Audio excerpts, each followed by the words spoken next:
last time Tech Ticker spoke with Jim Rogers, he had just sold his New York townhouse for a record $16 million and was about to move his family to Singapore.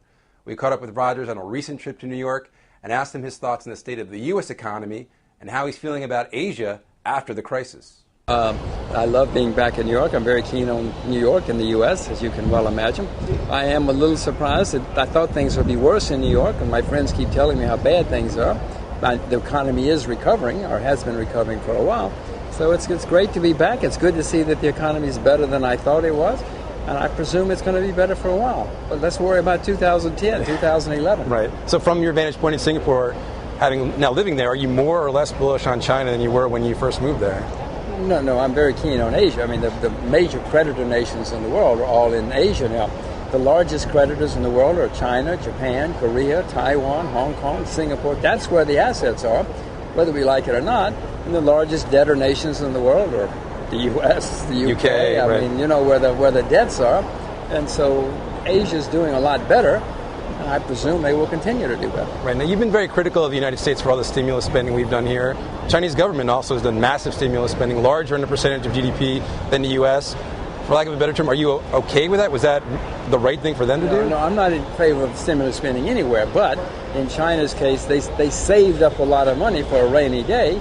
It started raining, and so they started spending it. In the U.S., we didn't have any money saved for a rainy day. You know, we just had to borrow it or print it or whatever to spend. And unfortunately, if you look at how we are spending it, we, the U.S., I mean, it's mainly being spent on make-work projects.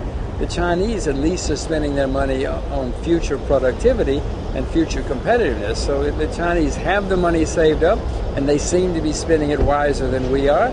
So, but listen, I don't approve of the Chinese or us or anybody else. This is not good for the world. Right. But politicians, that's why I'm not a politician. Not diplomatic enough, yes. There are also concerns about China's banking system, that the fact that the government essentially forces the banks to make loans. The bears would say that there's a credit bubble brewing in China as well. Do you think there's any truth to that? If you're worried about a banking system, may I suggest you look at the United States of America? May I suggest you look at the UK? Yes, I mean, the Chinese banking system probably has lots of bad loans. But remember, China's not nearly as banked, if you will, as America. I mean, most Chinese don't have a bank account. It's still a developing country, as you know.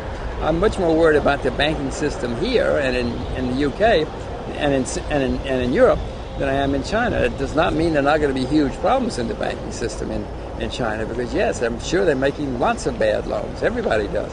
But remember, when America rose to power and glory, we had some horrible problems along the way. Bankruptcy, bear markets, huge problems. Corruption, of course. Corruption, yeah.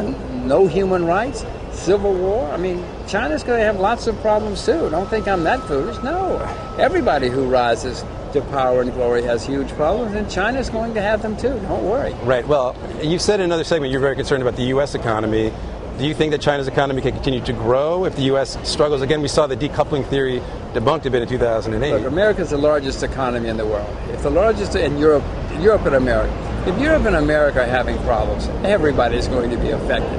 If you sell for Walmart in China, you know there's a problem. Some parts of the Chinese economy are going to continue to do well no matter what happens.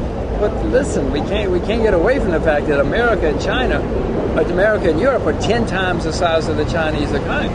China can't save. They're trying to save themselves, but they can't save us. They're trying to generate internal consumption. Is that the right route for them to go down? Well, if you ask me, yes, you can't always be an exporter, and you do need to develop your own economy, just as America did in the 19th century. That's the way the world has always worked and always will work. All right, thanks very much. My pleasure. Yahoo!